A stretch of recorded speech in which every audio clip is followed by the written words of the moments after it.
राधे राधे सभी भक्तों को। आपको पता है मैं आज इतनी खुश क्यों? क्योंकि आज मैं जा रही हूँ वृंदावन। मैं नहीं, मेरे ठाकुर जी और मैं भी जा रही हूँ वृंदावन, और मेरा पूरा परिवार जा रहा है वृंदावन।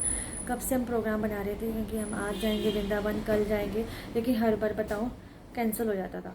तो मेरा जो मन है वो तो सैड ही हो जाता था कि अब नहीं जा पा रहे हम वृंदावन। तो मैंने क्या सोचा कि पता नहीं ठाकुर जी और राधा रानी की कृपा कब होगी, कब मुझे बुलाएंगे वृंदावन। तो आज उनकी कृपा हुई, जो सडनली प्रोग्राम बन गया हमारा वृंदावन जाने का। और इस खुशी में मैंने ठाकुर जी के लिए सोचा कि मैं ठाकुर जी और राधा रानी जी के लिए बेसन के लड्डू बना के लेकर जाऊं, और वो भी अपने हाथ से बना के लेकर जाऊं। तो मुझे बहुत आनंद आएगा। मैं वहाँ पर पुजारी जी को बेसन के लड्डू दूंगी ताकि वो राधा कृष्ण जी को उनका भोग लगा सके लड्डुओं का। और मेरे को तो इतना मतलब आनंद आएगा, मैं आपको बता नहीं सकती, जब वो पुजारी जी ठाकुर जी और राधा रानी को भोग लगाएंगे लड्डुओं का।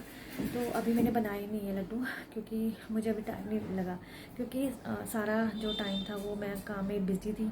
तो अब जैसे मैं फ्री होंगी तो मैं राधा रानी और ठाकुर जी के लिए अपने भाव से उनके लिए लड्डू बनाऊंगी और उन्हें वही वृंदावन लेकर जाऊंगी, ताकि मैं उनको वहाँ पर उनको एक तरह को उनको कुछ भेंट कर सकूं।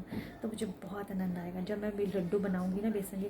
तो मैं आपको दिखाऊंगी कि मैंने कैसे लड्डू बनाए ठाकुर जी और राधा रानी के लिए। जय श्री राधे। ये मैंने बना लिए ठाकुर जी के लिए लड्डू। अब हम लेकर जा रही है वृंदावन ठाकुर जी के लिए लड्डू। क्योंकि जब भी मैं यहाँ वृंदावन आती हूँ तो सबसे पहले मैं राधा रानी के ही दर्शन करती हूँ, क्योंकि फिर उसके बाद ही मैं मतलब बाकी मंदिरों के दर्शन करती हूँ, जैसे बांके बिहारी, फिर राधा रमन टेम्पल, फिर रंगनाथ मंदिर जी। फिर उसके बाद हम बाकी मंदिरों के दर्शन करेंगे। अभी हम सिर्फ सबसे पहले राधा रानी के दर्शन करने जाएंगे। तो हम तो हो गए रेडी, और इधर मैंने अपने ठाकुर जी को भी तैयार कर, ठाकुर जी भी हो गए रेडी। इनको कितने अच्छे लग रहे हैं, इतने सुंदर लग रहे हैं, है ना। अब ठाकुर जी को तैयार कर लिया। मैं जा रही हूँ बरसाना। मेरी मम्मा भी तैयार हो गए हैं और हम बरसाना जाएंगे। अब राधा रानी के दर्शन करेंगे, फिर उसके बाद ही मैं बाकी मंदिरों के दर्शन करूँगी। क्योंकि जब भी मैं वृंदावन आती हूँ ना तो सबसे पहले मैं राधा रानी के ही दर्शन करती हूँ। सबसे पहले बरसाना ही, मतलब मन करता है कि बरसाना ही जाऊँ पहले मैं राधा रानी से मिलने। फिर उसके बाद ही मैं वृंदावन आके सभी मंदिर में जाके दर्शन करती हूँ। तो अभी हम बरसाना के लिए निकल रहे हैं। जैसे ही हम वहाँ पहुँचूंगी फिर मैं आपको दिखाऊंगी राधा रानी के दर्शन, आप सबको भी करवाऊंगी और खुद भी हम दर्शन करेंगे। तो आप सभी को राधे राधे। अब हम गाड़ी में बैठ के थे बरसाना के लिए, राधा रानी के दर्शन के लिए, और हम बरसाना के लिए चल दिए थे। पर मैं बरसाना जाके ना वीडियो नहीं बना पाई, क्योंकि वहाँ बहुत रश था, भीड़ थी, इसलिए। फिर रास्ते में देखा हम आते हुए कि इस्कॉन मंदिर के जो डिवोटीज़ हैं वो प्रेम मंदिर के सामने कीर्तन कर रहे थे, और सभी भक्त यहाँ पर बहुत आनंद ले रहे थे, और हमें भी बहुत आनंद आया उनका कीर्तन देखकर। और फिर उसके बाद हम चल दिए थे बांके बिहारी मंदिर। यहाँ पर जितने भी श्रद्धालु दिख रहे हैं ना आपको, ये सब कुछ तो परिक्रमा लगा रहे हैं सारे भक्त, और कुछ जो भक्त वो बांके बिहारी मंदिर में जा रहे हैं ठाकुर जी के दर्शन करने के लिए।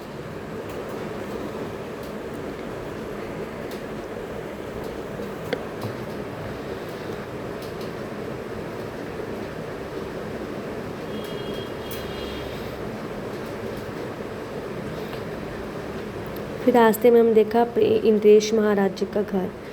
यहाँ पर इंद्रेश महाराज जी कथा करते हैं। फिर आए हम बांके बिहारी मंदिर ठाकुर जी के दर्शन करने के लिए। ठाकुर जी ने इतने अच्छे दर्शन दिए, मैं आपको बता नहीं सकती, इतने सुंदर लग रहे थे। उनका श्रृंगार, उनकी पोशाक इतनी सुंदर लग रही थी ना, देखकर मन इतना आनंदित हो गया ना। सभी भक्त इतने खुश थे ना, मैं बता नहीं सकती आपको, बहुत खुश थे। हम इतने खुश थे, बहुत ज़्यादा। फिर दोबारा ठाकुर जी ने दर्शन दिए। बीच में पुजारी जी ने पर्दा कर दिया था, और बांके बिहारी मंदिर में ना इतनी भीड़ थी, बहुत ज़्यादा भीड़ थी।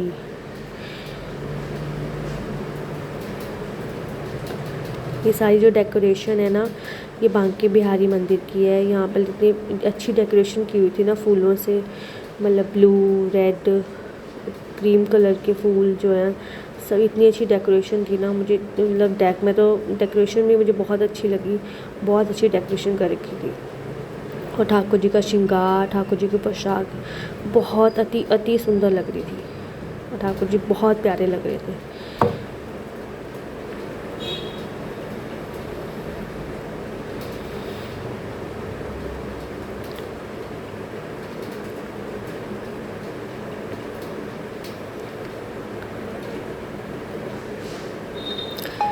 देखो कितनी भीड़ है ना। बहुत श्रद्धालु आए हुए थे ठाकुर जी के दर्शन करने के लिए।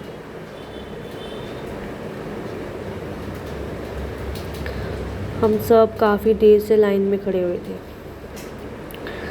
ठाकुर जी के दर्शन करने के लिए। और बाद में ठाकुर जी ने इतने सुंदर दर्शन दिए ना, बस मन ना इतना आनंदित हो गया ना, मैं क्या बताऊँ। मैं तो अपनी आँखों में भर के ले आई हूँ ठाकुर जी को। ऐसा कर रहा था बस वहाँ की कोना मिल जाए और बैठ के बस निहारती रहूँ, बस देखती रहूँ ठाकुर जी को, बस देखती रहूँ। कोई बस मुझे हिलाए ही ना, बस उनको देखती रहूँ बस।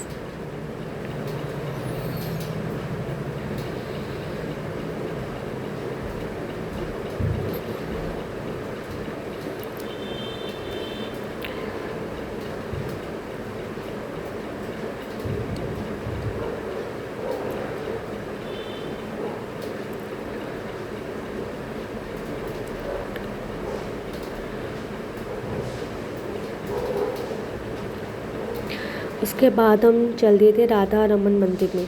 वहाँ पे जब हम पहुँचे तो शयन आरती का टाइम हो चुका था, पर पुजारी जी ने पर्दा कर दिया था, शयन आरती हो रही थी और सभी भक्त जो है वो वेट कर रहे थे कब शयन आरती कंप्लीट होगी और हम राधा रमन जी के दर्शन करेंगे।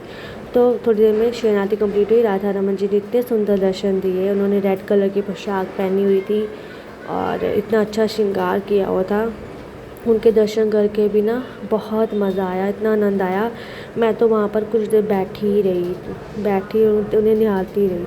फिर पुजारी जी ने फिर दोबारा पर्दा कर दिया, फिर हटाया, फिर राधा रमन जी ने फिर दोबारा दर्शन दिए।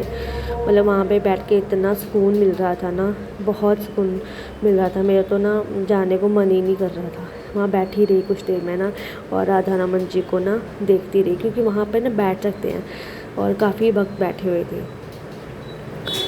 और जो राधा रमन जी को निहार रहे थे, मैं भी निहार रही थी और पीछे तो कीर्तन भी चल रहा था। इसके बाद हम चल दिए थे राधा वल्लभ मंदिर। और राधा वल्लभ मंदिर में भी इतना सुंदर डेकोरेशन और श्री जी इतनी सुंदर लग रही थी ना, मैं क्या बताऊँ। वाइट पोशाक में बहुत सुंदर लग रही थी श्री जी। उनका जो श्रृंगार था इतना सुंदर किया हुआ था ना पुजारी जी ने, बहुत सुंदर श्रृंगार डेकोरेशन बहुत ही सुंदर। मतलब मन बहुत आनंदित हुआ, बहुत ज़्यादा। वहाँ पे भी काफ़ी भीड़ थी शिव जी के मंदिर में भी। अब देख ही रहे हो कितना सुंदर श्रृंगार। मतलब मैं तो देखती रहूँ, बस देखती रहूँ।